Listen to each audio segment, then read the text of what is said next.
welcome to the Utah Puck Report. I'm your host, Jay Stevens, your friend in hockey. You know me.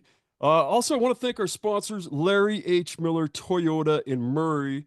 Right now, get a new 2025 Toyota Tundra for only 2.99% financing on approved credit for 72 months.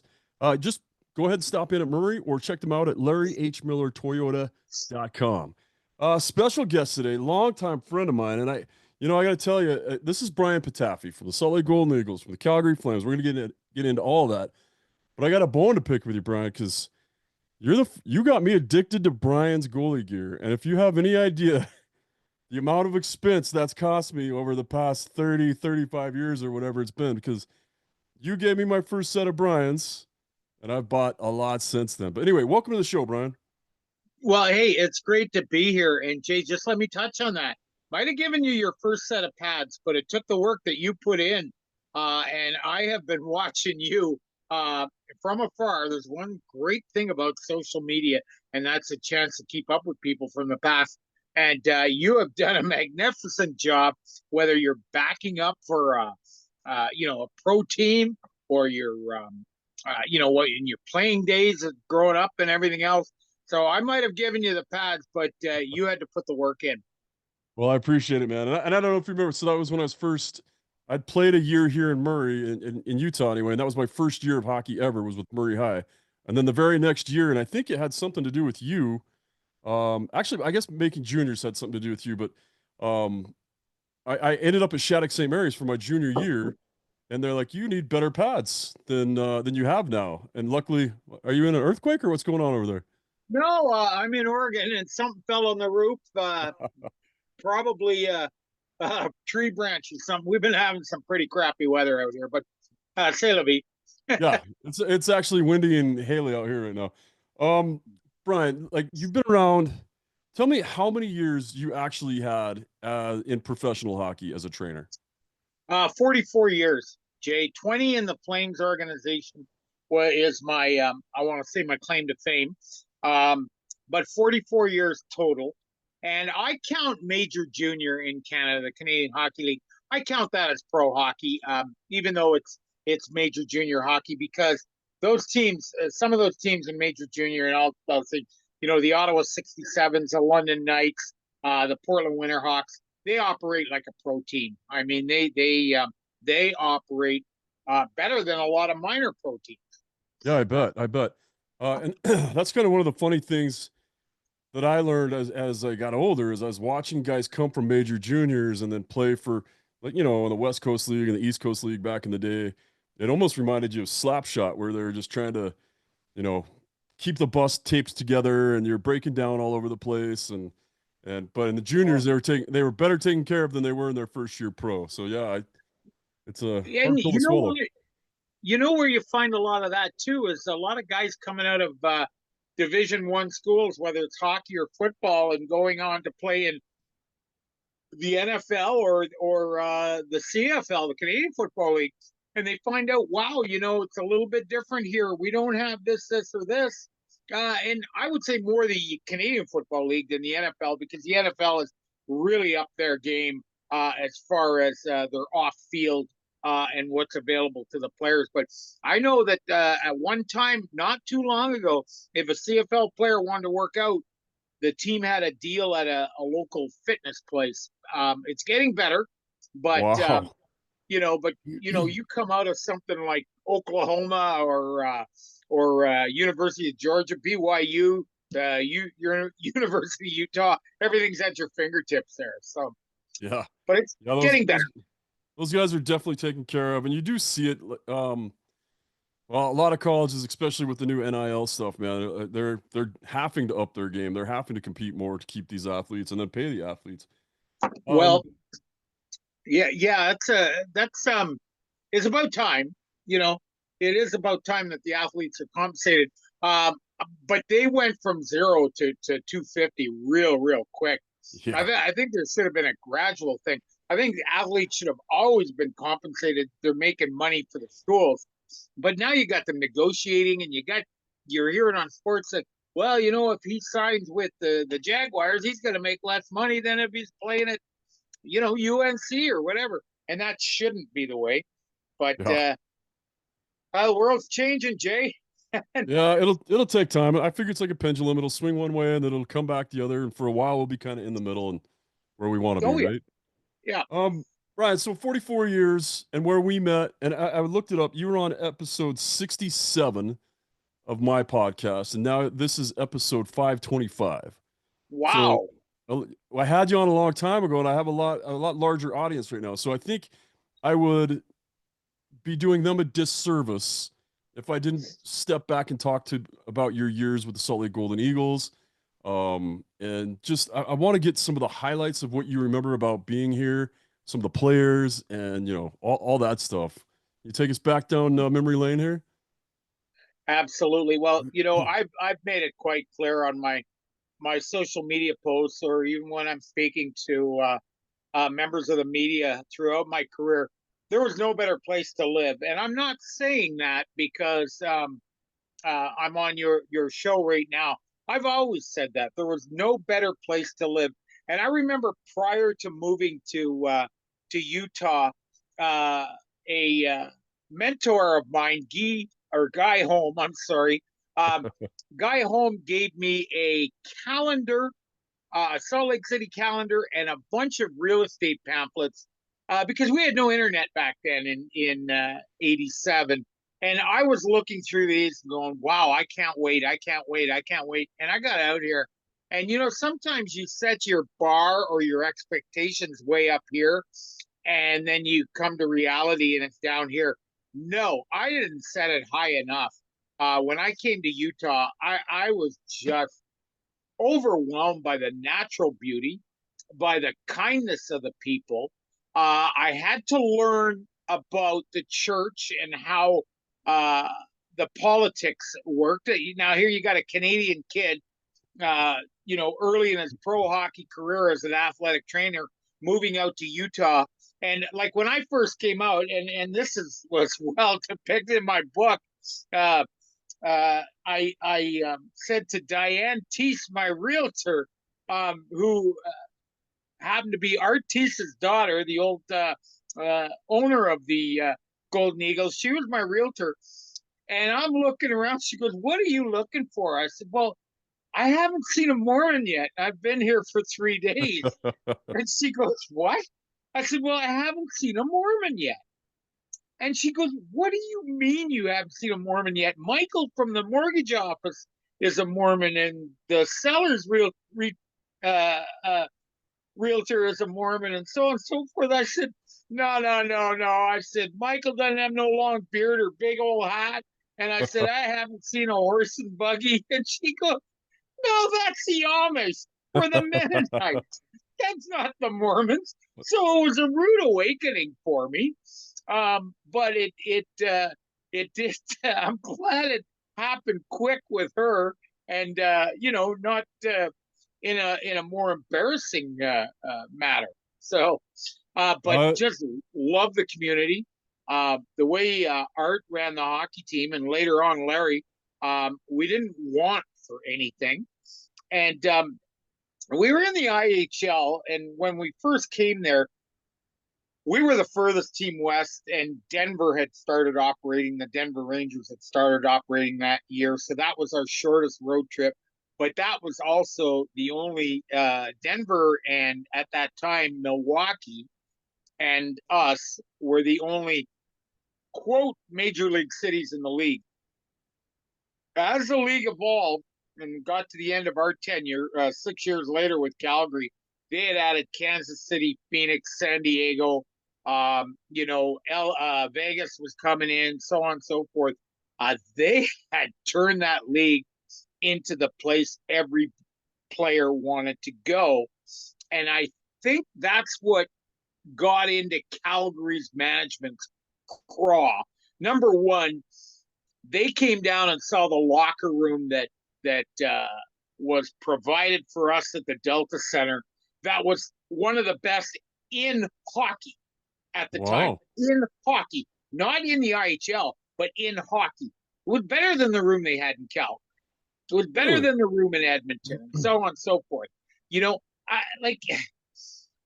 It really bothers me because Larry gets some bad ink on what happened with the Eagles and everything else. And I like I've said it and I'm gonna say it. It was Calgary that messed it up. Okay, because Larry wanted to keep Calgary. I remember Tim Howell's flying up to Calgary 4 or 5 times one year, trying to get the New Deal done.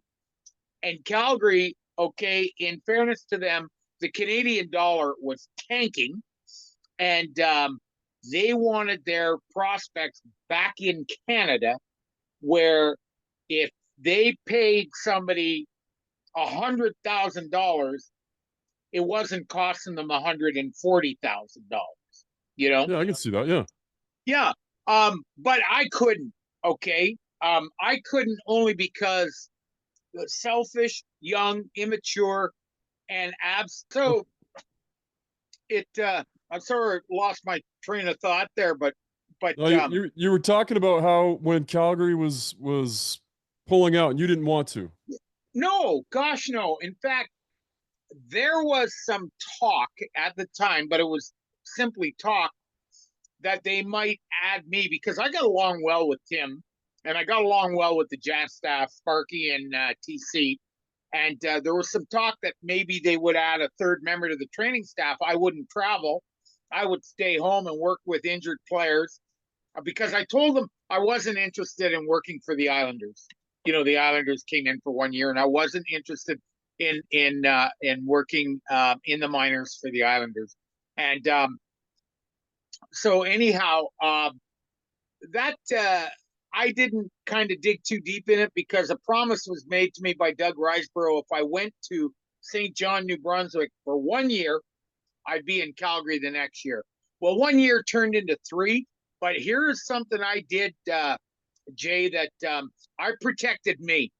Okay. So I said to Doug, I said, so you're giving me your word that I'm coming to Calgary if I do 1 year in St. John, get everything set up in St. John, because they were going into a brand new building, much like when we went into the Delta Center. We had to outfit a gym, we had to outfit this because everything that we used in Salt Lake belonged to the Miller Group. So we Oh, weren't taking it with us. So, and I understood where Doug was coming from. And he goes, yeah, I'm giving you my word. I said, okay, then I want a 3 year contract, but my last 2 years got to reflect what I'm going to make in the National League. And he goes, what? I said, I want a 3 year contract, Doug, because I said, if something happens to you, I said, I'm protected. And he goes, well, nothing's going to happen to me. I'll do that. So he gave me a 3 year contract, back end loaded with NHL money for a trainer, you wow. know, Yeah. and I stayed in St. John for 3 years. My last 2 years there, I had a ball. I I was living bet. the life for Riley. I was putting a bunch of money away because I knew, like, moving to Calgary, the cost of living was going to be a lot higher than St. John, New Brunswick. But I didn't want to go in the first place, you know. And then I end up in Calgary, and I'm only up there for 4 years before well, everybody says, when did you leave Calgary? I said, 98. And they said, well, why'd you leave? I said, medical reasons. And they go, really? What was wrong? I said, oh, they got sick of me. you know, but seriously, in 98, they just cleaned house. Reiser was already gone. Al Coates was the GM. They had let Brian Sutter go and the assistant coaches go. And Bobby Stewart, the equipment manager who had been there from day one and actually was with them when they were at the Atlanta Flames, was going back to Atlanta to be with the Thrashers. And Wow. and I said, Bobby, this is great. We're both going to be in Georgia. And he goes, really? You got the job with the Thrashers? I said, no, I'm going to Augusta in the ECHL. Wow, that's crazy. W- Yeah, Well, yeah. when you And when you look when you look back on your time in Salt Lake, like what stands out the most player? Like I know you had a special relationship with Theron Fleury, who was just on my show mhm. a month ago, by the way. Phenomenal. It was a childhood dream to actually meet him, and uh, and I know you guys had a special relationship and shared a lot of scone cutter together. Oh, did we ever? Did we ever? Um, well, as well documented, and it's in. also in Theo's book, he lived. I had a finished basement. My house out in Sandy had a finished basement. And Cliff Fletcher, our GM at the time, had called me and said, "Hey, look, we signed this 19-year-old out of Moose Jaw to a minor league contract, and Brian, he's only making 27.5, and and when I say that 27.5, like back then, that was good money in a lot of places. But we had guys on the team making 60 and 80,000. So, a kid coming in making 27.5, and Cliff goes, "I know you got the finished basement." And I couldn't say no to Cliff for a lot of reasons. He's such a good guy, best man I've ever worked for in as a GM. But number two, I had no American money when I came to Salt Lake looking for a house. Cliff Fletcher and the Calgary Flames did my down payment, did all my closing costs. It was all set up in a bonus structure for me so I could buy a house in Wow. Salt Lake. Yeah, because I had no American money. So, like when I came from Moncton to Salt Lake, you want to talk loyalty. It's a two-way street with Cliff Fletcher. You're loyal to them, they're going to be loyal to you. And Cliff told me, "I want you to buy a house there. It would be to your advantage." I said, "Cliff, I have no American money, even for a down payment." He goes, "You find the place you want and let us know." And so I found the place I wanted, and I kept it within my means. I knew what I was going to pay every month, and I could afford that. And then Cliff structured a bonus, and he had to show that as a bonus to my lender in Utah, the mortgage company. He had to show that, like, as a bonus, that I didn't borrow that money. You Oh, know, right. Yeah. yeah, it was the first time I ever bought a house, and I'll tell you about Utah. Um, and I'll full disclosure, I bought that house for $53,000 back in 1987. And in 1993, when I moved out, I sold it for 118. Jeez. Yeah, yeah, yeah. So, That's Utah. but, but if I could have a do-over, I would have never sold it. You Yeah. know, I would have gone into the rental business real quick. I love that house. I loved living in Sandy. The infrastructure in Salt Lake was like, I could get to the Salt Palace or the Delta Center in, 15 minutes, as long as I left at the right time, and you get on, I think it was 15. Yep. And you leave at the right time and you're going to miss the traffic. And then the way, we practice at 10 in the morning. So I was coming home no later than 3 in the afternoon, and no traffic until, about 4:30 till 7 sort of thing. So missed the traffic both ways, and loved living there. Heard a lot of stories like from people that had never been there. "Oh, well, you can't get coffee there because Yeah. you can't get coffee." And the first place I discovered when I moved to Salt Lake was Winchell. Oh, Okay, yeah. Yeah. yeah, get my donuts and coffee, on my way in. Um, and then, Theo and I, we talk about Scone Cutter.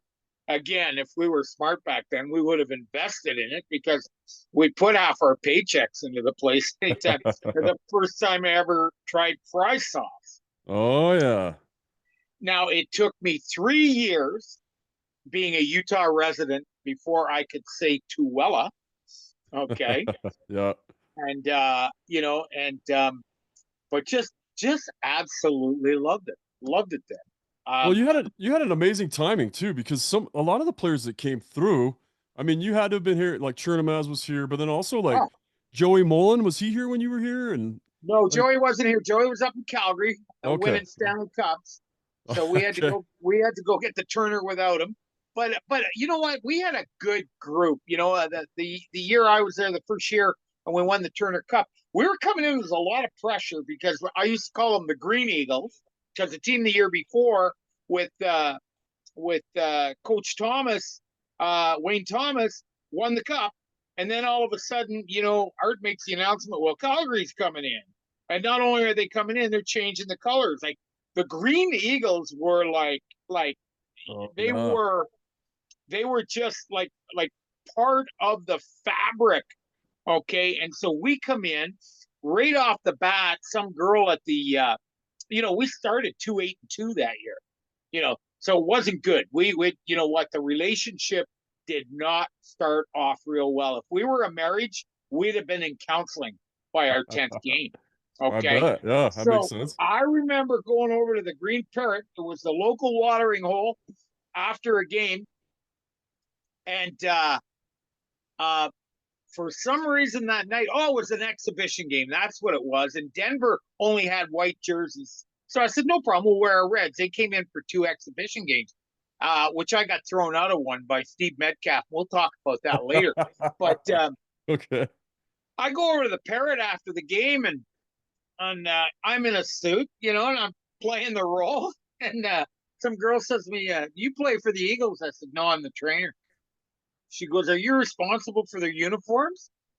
So, I puff out my chest and I said, yes, I am. She goes, you look like a bunch of skating ketchup bottles. Ah, Wow. yeah. I don't think her and I ever spoke again. Yeah, I can see that. It's funny Yeah. that you mentioned that though, because man, fans latch on to one thing. That Kelly Green, that's still Oh, here. And then, but there's a oh, lot of fans that are loyal to the red now too. yeah.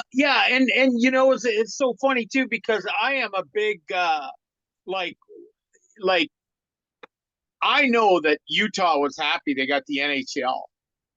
But I'll tell you what, I am probably the biggest Utah hockey fan. Um, and I'm getting used to Mammoth, but the biggest fan outside of Utah. I cried. I literally cried. And my wife and I got married in 1997, and we went to Salt Lake City for our honeymoon. Wow. She knew how much that town meant to me. She wanted to visit the Grand Canyon, and I said, then we can go to Salt Lake City for a week. Rent a car and go to the Grand Canyon.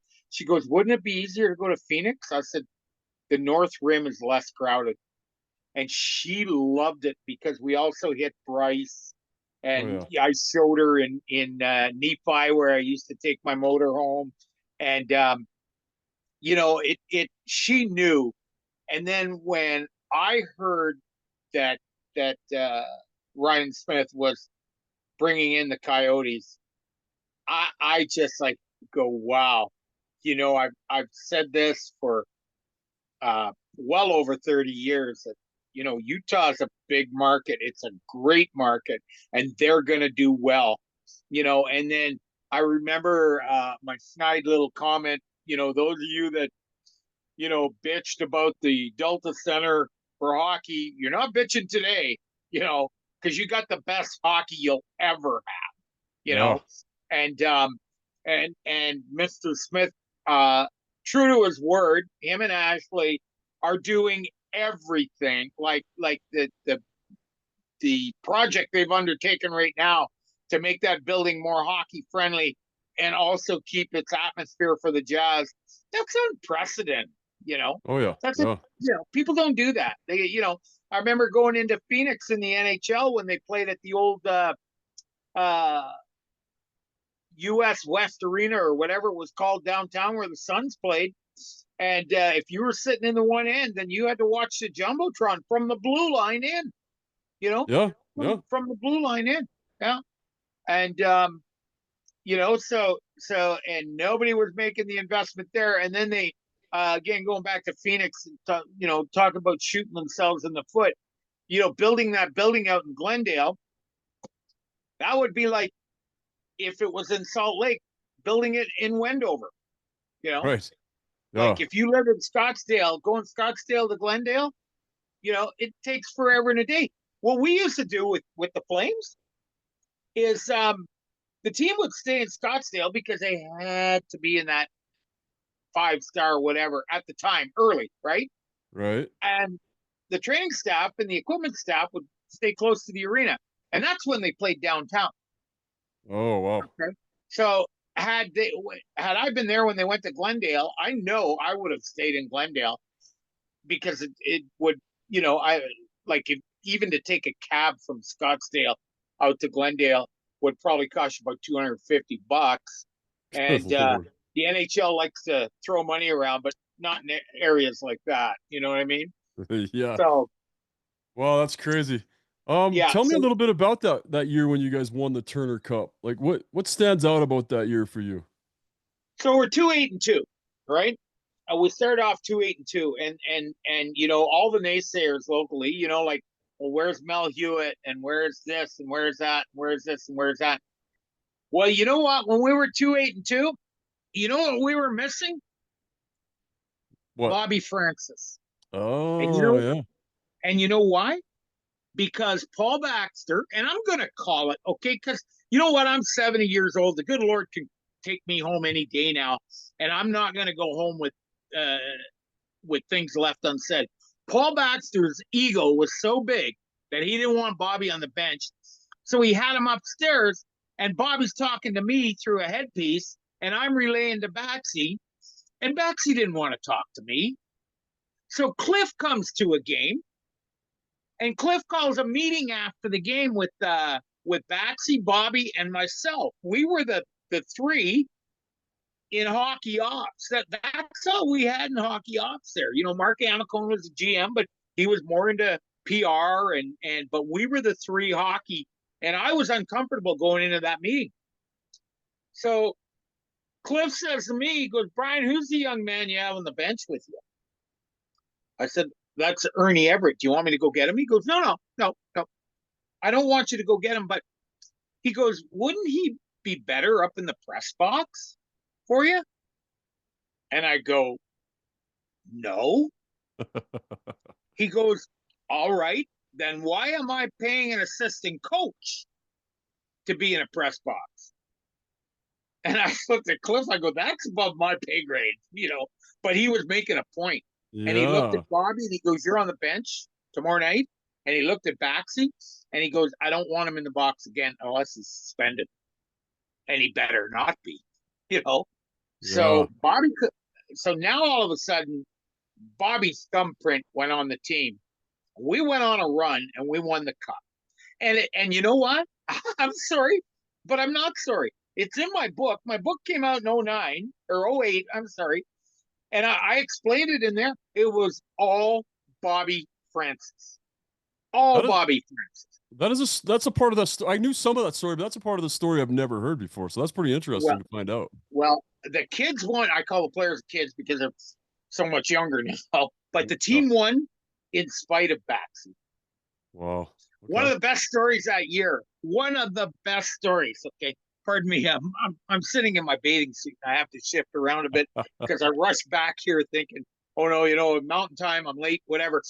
So anyway, one of the best stories that year was actually the next year. We had Rick Hayward playing for us and Jeff Wennis. And that was the second year. We had a good run that year too. And we went to the final, lost to Muskegon in the final, but we're in the playoffs against Milwaukee.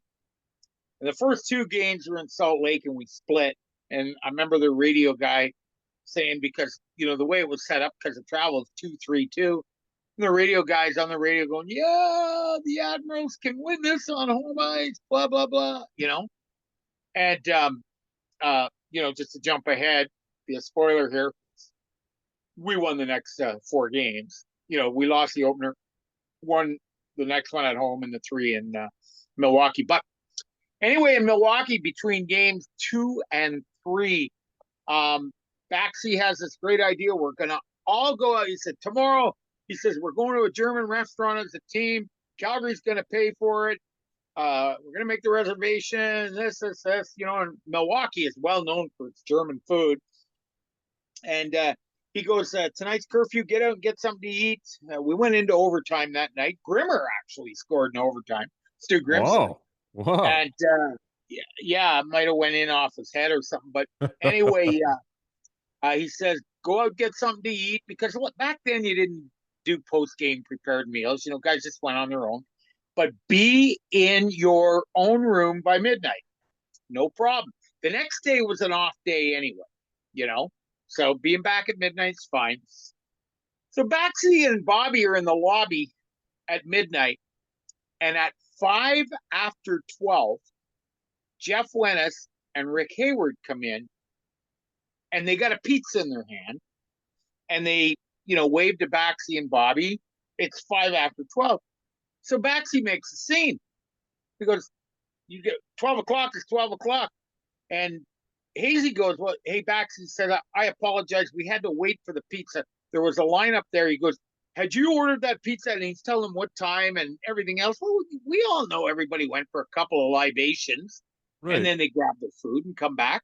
And that's fine. 5 after 12. We're not talking 5 after 3 a.m. So the next day at practice, Baxi calls in the captains, me and Bobby, into the coach's room. So it's Chunamaz, Busick, and Grimson were the three captains. I think Samard might have been one as well. Calls us in, and he goes, "Tell the boys dinner's at this time, but Wennis and Hayward are not coming." So we're all looking at each other, and Cherno goes, "I'll be back in a minute." So he went into the room to deliver the message, and this is the type of captain Cherno was. He goes, "Boys, you guys can make up your own mind, but if those two guys aren't invited, I'm not going." And Butch goes, "Either am I." And Samard and everybody went around the room and said, "We're not going." Right. So um uh Cherno grabs me and the other two captains, or the other three captains, and we go into the coach's room, and Cherno goes, "The guy said if they're not invited, nobody's going." And Baxi was, "What?" He goes, Wow. "Nobody's going." And Baxi goes, "Okay, here's what we'll do. You guys go in, have a 5 minute meeting, and decide their punishment. They can come, but they got to be punished." But Cherno goes, "Fine." So we all go back in the room. Nothing's said, right? 5 minutes later, we all go back. Bobby's sitting there, Baxi, and Baxi goes, "Okay, what you come up with?" He goes, "Well, we agree that they need to be punished. So Wennis and Hayward can come to dinner, but they're not allowed to have appetizers." Nice. Baxi goes, "Dinner's canceled." Oh Like man. that. Like, dinner's canceled. Well, you know what? We're up 3-1 in the playoffs, and we're counting on going out to dinner that night. And Bobby Francis comes to me. He goes, "Pataf, I can't do it."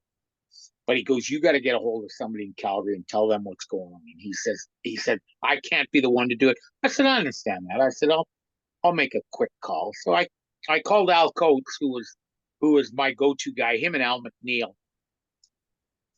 And Coates, he goes, "Pataf, you have a company credit card, do you not?" I said, "Yes." He said, "Have you blown the dust off it yet?" Because I never used it. Like, I would use it if we were on credit hold, with a vendor, because things were tight that year, with Art having to pay for the visiting teams coming in and everything else. But I barely use the card. He goes, "Then you take everybody out to dinner." He goes, "You take them." He goes, "I'm not going to have a coach down there that thinks he's a king, you know. And he goes, "So you just tell everybody you're going to cover dinner." And he goes, "And put it on Calgary's card, and there'll be no questions asked." I said, "Okay," like I had never done a tip for a meal that big. I'd never paid for a team meal. And I asked him, I said, "What are the parameters?" He goes, "Well, be smart. You guys are playing tomorrow night, so they can have one or two, but that's it. And you tell the waitresses ahead of time. Yeah, and no guys that don't want one, no, their one or two doesn't go to their seatmate." I said, "Okay." So I explained it to the guys. We're gonna go, and Baxi comes in. He goes, "Who do you think you are?" I said, "I'm the guy that Calgary talked to said take the guys out." He goes, "Well, I'm not coming." I said, "Well, I don't care." You know, I said, "I work for them. I don't work for you." I said, "Because I'm going to be very, very honest with you, Baxi. If I worked for you, I'd have quit last year." I said, "Because you're not a No. good guy to work for." I said, you selfish. It's all about you. The show is all about you. I said, I thought you would be humbled when we were in the Jazz golf tournament and they were bidding on who to play with. And I said, Frank Layden went for $4,000 and you went for $26, you Dollars, know? right? Yeah. Yeah. And so there was no love lost there. So we went out to dinner and we laughed. And anyway, they were bringing chicken wings around to Wennis and Hayward. And I got up and I said, hey, you guys are paying for those wings. I go, what do you mean? I said, hey, the deal still stands. You're allowed to be here, but I'm Still not got covering your appetizers. And then we just laughed and we had a good dinner, won it the next night. And, and I think that put us into the finals with Muskegon.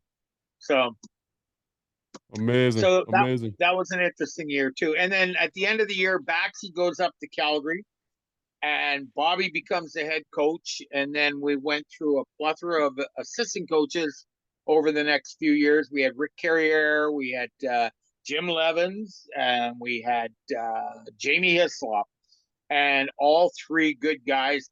And except for Jimmy, I don't know what happened to Jimmy after his career in Salt Lake, but Jamie went up and had a stellar career with the Flames. Rick went on to the Western Hockey League, was the GM coach in Medicine Hat for a while, and then he was the director of some type of development for young players in Edmonton while Kenny Holland was there. And so Rick had a good kick at it, and obviously Bobby was the Jack Adams Coach of the Year. Uh, and and as far as coaches go, I worked with or for Bobby for 8 years, 6 in Salt Lake and 2 in St. John. And he's the best guy I ever worked for. And so me telling you, and this is like prophecy almost, me telling you I didn't want to go to St. John, and Riseborough promising me that I was going to be up after 1 year, and me ending up 3 years in St. John. Bobby gets let go, not formally let go. They just didn't renew his contract. So he took the job in Providence of the AHL with the Bruins, which worked out good for him because a year later he was Pat Burns' assistant in Boston. But I get a call from Riseborough, and he goes, hey, I need to talk to you. And I said, what's that, Doug? He goes, well, we're bringing a coach into St. John, and you and him didn't really get along well in the past. And I said, there's only one coach in my whole career I never got along with, and that's Paul Baxter. And he goes, yeah. He says, well, we're bringing him in there. So what am I going to do? I said, well, you do whatever you want. I said, you're the boss. I said, I got a year left on my contract. And I said, Terry Crisp used to tell me that just because you have a contract doesn't mean you're guaranteed a job. It does mean you're guaranteed a paycheck. You know what I mean? Yeah. So Yep. I told that to Doug. I said, Doug, you want to let me go? I got 52 weeks to find another job, without missing a beat. So if you want to let me go, he goes, no, I don't. We need you there. I said, oh, so year three. And so anyway, he brings in Baxi, and Baxi was 10 times worse Worse. with me. Wow.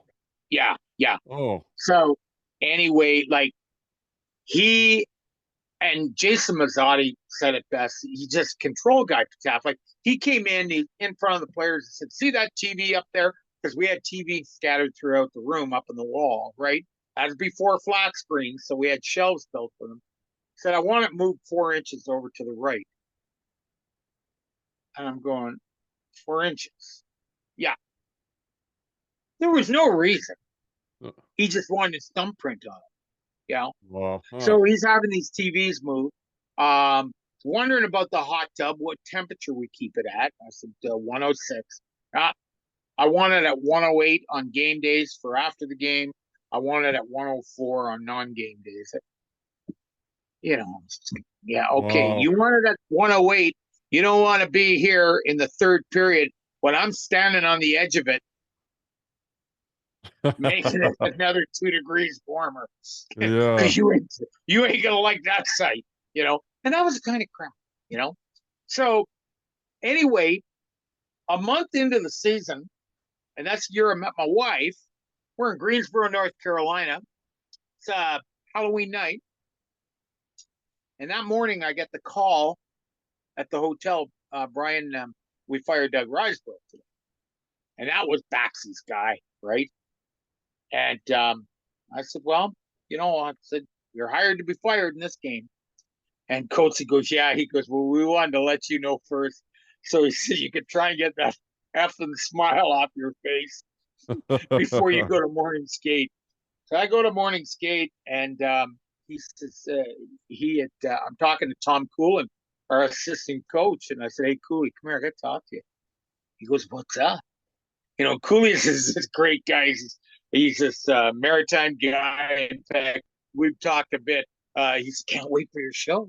Because I'm doing Atlantic Canada tour. Can't wait for your show. Cooley, I said, you should be the show. Cooley's a funny guy. He goes, what's up? I said, Cooley, they fired Riseborough. He goes, oh, stop it, that. He goes, stop with that. I said, no, they fired him. They did. So all of a sudden, Baxy opens his coaching room door in Greensboro, and he goes, can you two guys come in here? I want to talk to you before the players. So we walk in, and I looked at Cooley. I said, act surprised, right? Oh, yeah. Well, Cooley, you think I had no love for Baxy? Like, Cooley punched him in the head one time, morning skate. Like that. Wow. Yeah. Oh, yeah. It wasn't a good situation.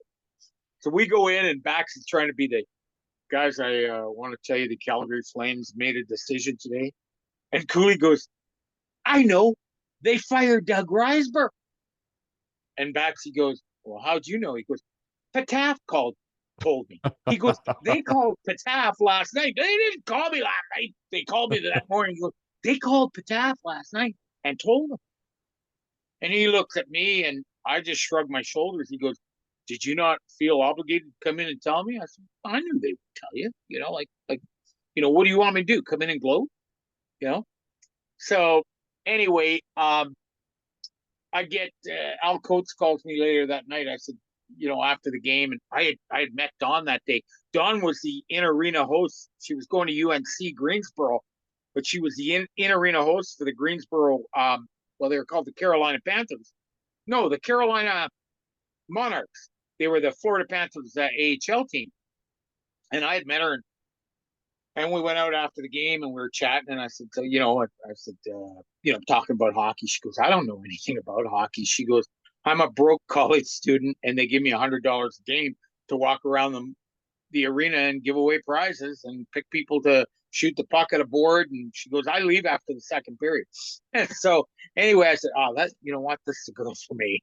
She hates hockey, not as much as I do, but yeah, we're going to get married. But Wow. the neat thing was Coatsy had called me, and he goes, listen, we're going to give you your new contract right now because you're going to have a rough ride. He goes, you talk about turbulence. He goes, fasten your seatbelt. And the rest of that year was the worst year of my life. But I had a new 3-year deal, and they had already arranged for the movers to pick my stuff up in May to go to Calgary. Oh, So, wow. so Awesome. I knew I was out of there.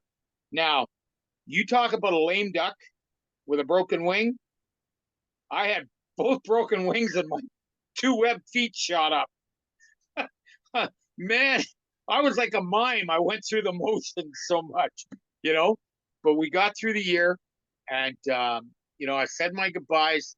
I learned to like St. John for a lot of things, good people and everything else, but, just didn't offer what, Utah offered. And it's kind of like, being a foster child and leaving, the Upper East Side to go into, a bad part of town. And that's I'm not calling St. John a bad part of town, just trying to do an analogy because I like St. John. I love the people of St. John, and actually did a show there last year, and that town has really boomed. Oh, yeah.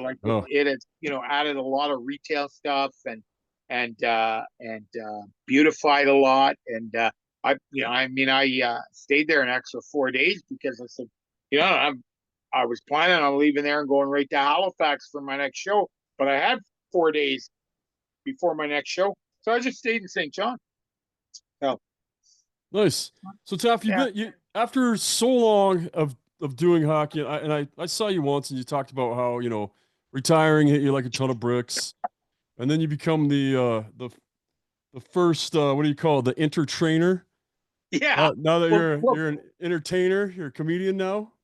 yeah. I'm a stand-up comedian touring, and so what had happened was when I was in the American League, we got this Finnish guy come in named Peter Ahola. I don't know if you remember Peter. He was part of the LA Kings for a while, and Calgary picked him up in a trade and sent him down to St. John.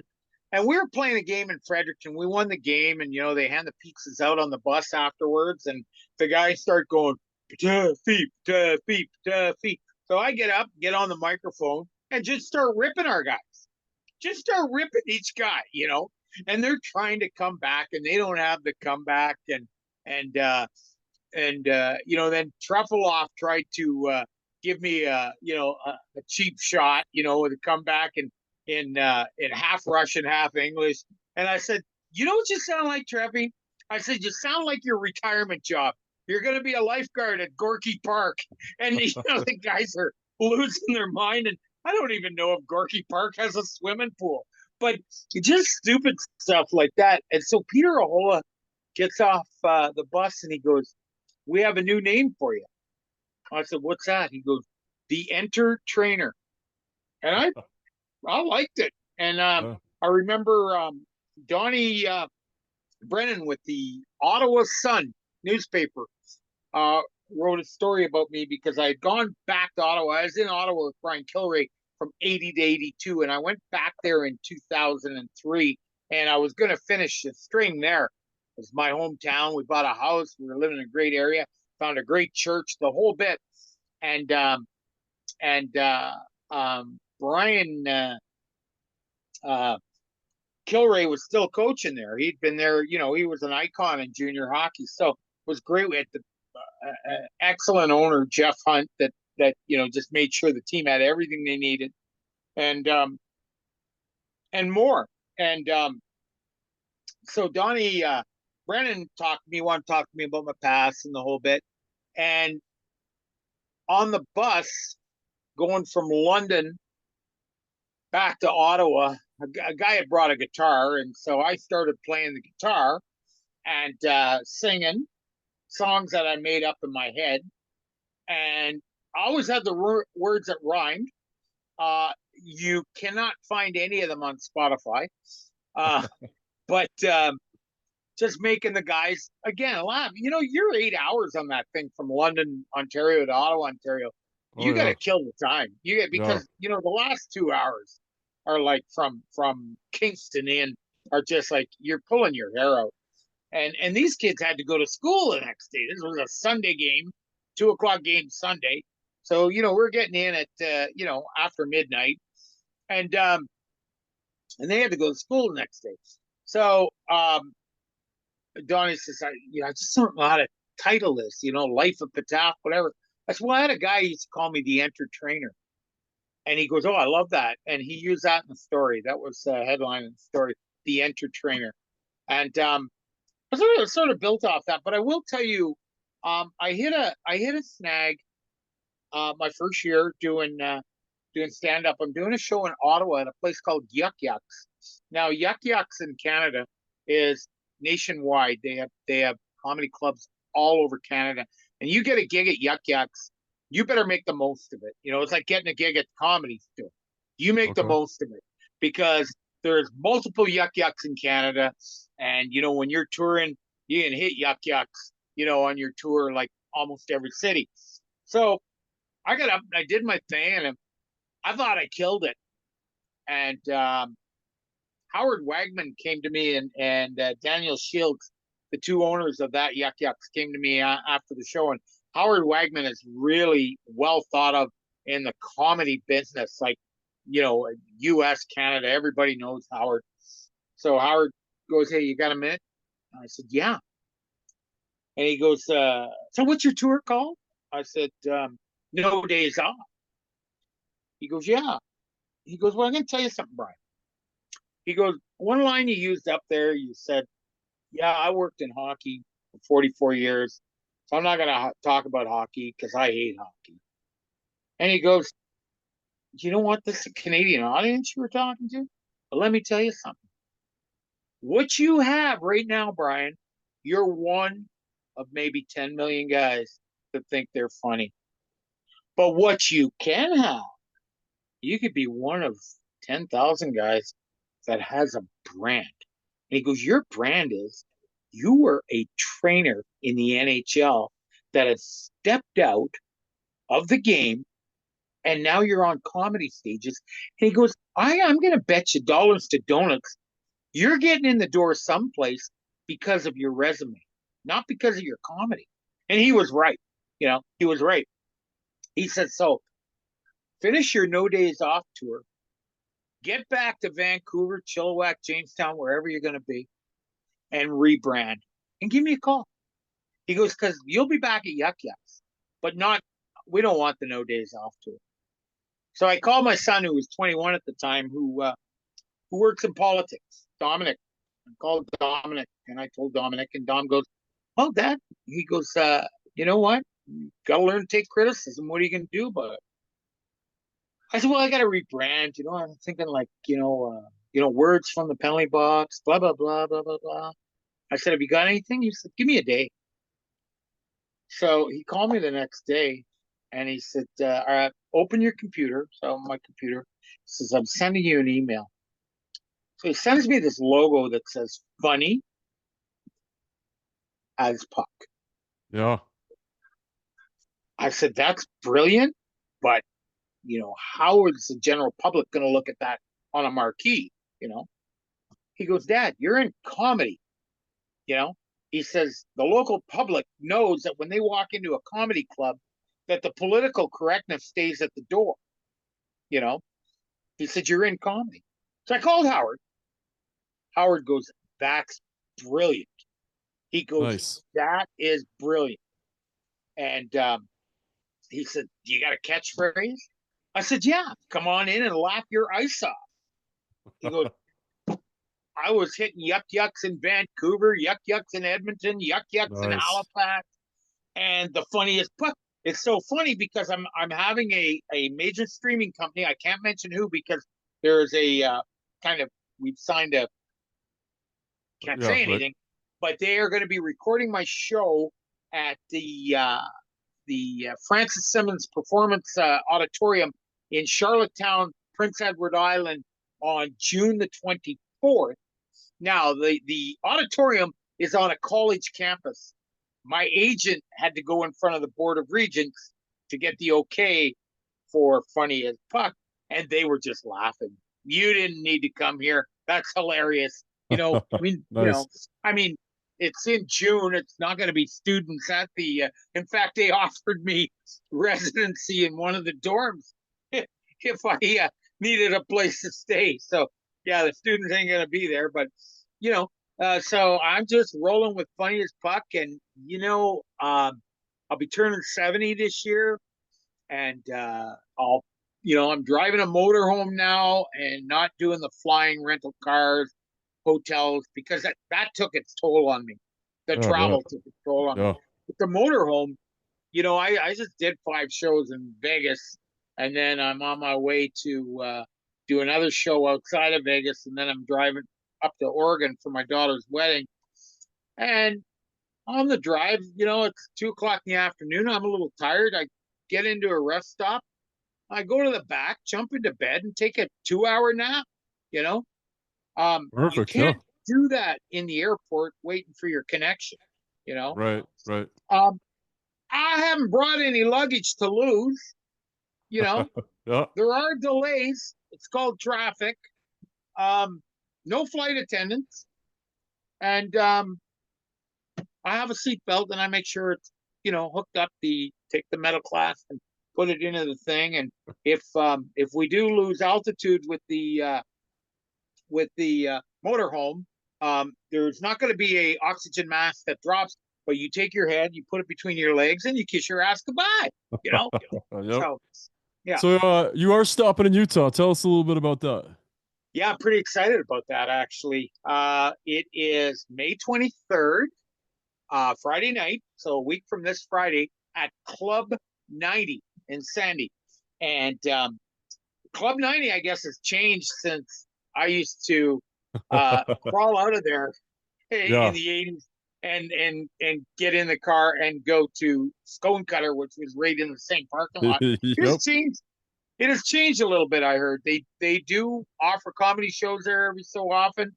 It was an opportunity because of proximity for me. I'm in Oregon, and I'm heading from here to pick up on my tour in Niagara Falls, then Toronto, then Ottawa, then Maritime Canada, and then in July back down in. And it's so funny. I've got 12 shows in July in Florida, and I said to Sheila, my agent, I said 12 shows in July in Florida. I said, no offense, Sheila, but why wouldn't you put me in Florida in January? She goes, that's when the good comedians play Florida. So, You got to earn the January slot. oh, you got to earn January. So, anyway, getting back to Salt Lake, pretty excited about it, and I'm a realist. Okay, I lived there over 30 years ago, or around 30 years ago. So I know it's going to be different. I went there on my honeymoon, and I could see the changes then as they were getting prepared for the Olympics. And I know it's going to be different. And my wife tells me that I do live in the past a lot. Like I'll say to my wife, like something mundane, like, "Hey, I like those red leather pants you have, but you're never wearing them anymore." And she goes, Brian, I've had two kids since then. Yeah, I yeah, wore them back in the 90s. yeah, Oh, okay. I didn't know because this is how I dress in free stuff. You know what I yeah, mean? yeah. So I Same. could have had this. I've got Flexall t-shirts still. Well, there you go. You Free know? shirts. My favorite show, Yeah, but yeah, free shirts. yeah.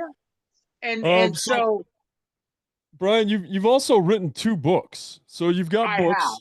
I Sit Down, and what was your other one called? It was called No Days Off, Right. and it is like book number two is it and again I'm big on full disclosure is sitting on the publisher's shelf, okay, and waiting for me to give the okay to let it go because book number two gets down and personal about some issues I had as a child growing up and some of Okay. the things that I went through that were done by people that I trusted and it should have never happened. And like book number one, Ice It Down was just like a parody almost, and poking fun at things. Plus, it talks about the business of professional hockey and how the late Gus Thornton, who was an equipment manager both in the NHL and with Hockey Canada, used to say, "Hockey, a great game, but a crappy business," and it is a crappy business. Look, I lost a job in the NHL with the Calgary Flames after working for that company for 20 years because an incoming general manager wanted to bring his own people. Right. Okay. So, and that was Craig Button. And now Craig Button Wow. is a guy on TSN. Like he Yeah. never got another job because he was no better than what we had, but we had a president of the team there that wanted his thumbprint on things. So they get rid of Al Coates, they get rid of the coaching staff, they get rid of the training staff. Now look at that's one of them firings when you say thank you because I had a year left on my contract, and my contract had a company car, my contract had a cell phone, and my contract had this, that, and the other, and they honored all of it. I took my car to Augusta with me, and then I had to return it to it was a Jeep Grand Cherokee, so I had to return it to a Chrysler dealer in Canada. That was no big deal, you know. So when I went to Augusta, I got the job in Augusta because everybody wanted that job in the ECHL. You know why I got the job? Because I went in and lowballed myself because I was making, 65,000, which Right, was a right. lot for training. I was making that from From your NHL Calgary. contract. Yeah. Yeah. And so instead of asking for the customary $1,000 a week in the ECHL at the time, plus living and blah blah blah, I asked for 750 and my Wow. living. And Dan Weeb, the coach, goes, you're in the NHL and you're coming here for 750. I said, Dan, can I tell you a secret? He goes, yeah. I said, I'm being paid by Calgary for the next year. So I said, this can be a 1 year deal. And then I'm going to show you guys in a year. He goes, I like that. I like that. Do you want a 1 year deal?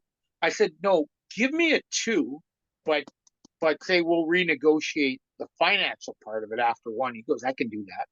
So he gave me a 2 year deal. And then after my 1 year, he came back and I got bumped up considerably.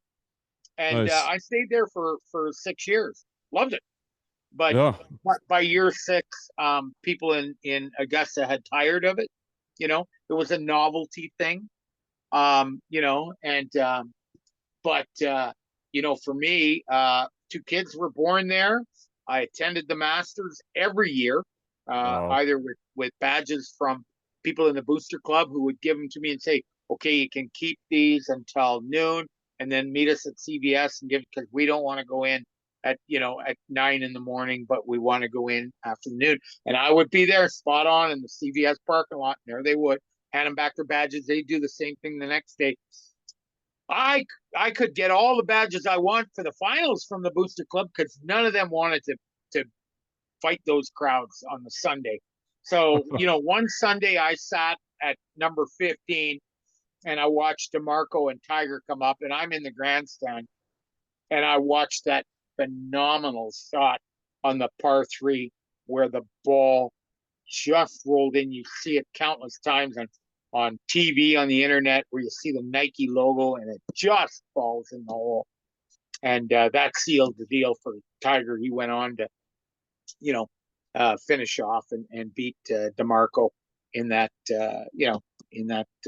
Masters that year. Amazing, So amazing, yeah. amazing. It sounds like you've just had like you just seem to have had an amazing life and an amazing career. Tell us, how do we get tickets for your show at the Club 90? Okay, so you can buy them online, which I would suggest because the place only holds 120 people. Oh wow. You can buy them online at Tix, Tix.com. And when you go to Tix.com, you just type in it up in the search bar, just type in Brian Patafie, and it'll take you right to the link. And you can buy your tickets online. I know there is a ticketing fee of a couple of dollars. I think it's $20 a ticket. I got two local comedians, Joe Elliott and Omar Barney, opening the show. It's going to be a great show. I promise you, it's going to be a great show. Now, I will tell the people that know me that are going, because I know a lot of people have reached out on social media and can't wait to see you. Can't wait to see you. We're going to have a nice meet and greet there that night after the show and everything else. I will tell you, my show is blue, okay, in a sense that you know what, you're not going to get rainbows and unicorns. I'm going to just tell it like it is. There's going to be Nice. hockey stories, but they're going to end with a punchline. I make a lot of fun of myself. I make a lot of fun out of people that I know. And with my list, my speech impediment, if you're sitting in the front row, if you've got a table right at the front of the stage, bring a raincoat or an umbrella Like the because old there's a Gallagher shows, right? At the oh shit, splash there's a zone. oh yeah, a lot of S's and soft C's in my show. Well, that's But amazing. It's amazing. I yeah, know you've got 44 years of hockey. Like every season I've ever played, at the end of it, you look back and you're like, if I highlighted certain parts of that season, that would be a comedy show. So to know that you're doing that with 44 seasons under your belt, I know that you're gonna have a ton of just great stories and great jokes. Any hockey fan or non-hockey fan is gonna enjoy. well, yeah, you take a guy like me at 62 years old. I get a phone call from Rich Chernamaz. Hadn't talked to him in over 20 years. We follow each other on Facebook and everything. I got a call from him and he goes, "You got any gas left in your tank?" And I go, yeah, why? He goes, because I need a trainer. I need a North American trainer in Frankfurt, Germany. I go, oh my goodness. I said, that sounds really enticing. I got to talk to Don about it. And Jay, you're going to love this. I said, I got to talk to Don about it because the kids are both seniors in high school now. And I know she's not going to want to uproot and everything. But let me tell you now, yeah, Cherno, don't call anybody else. I'm going to take this job. But I said, I need to do the groundwork. So anyway, because we thought I was finished around, 216. We thought I was all done. And we moved back to North Carolina. We had a little house there, and the kids, were going to finish schooling there. And I was going to work a, regular job till retirement in a PT clinic.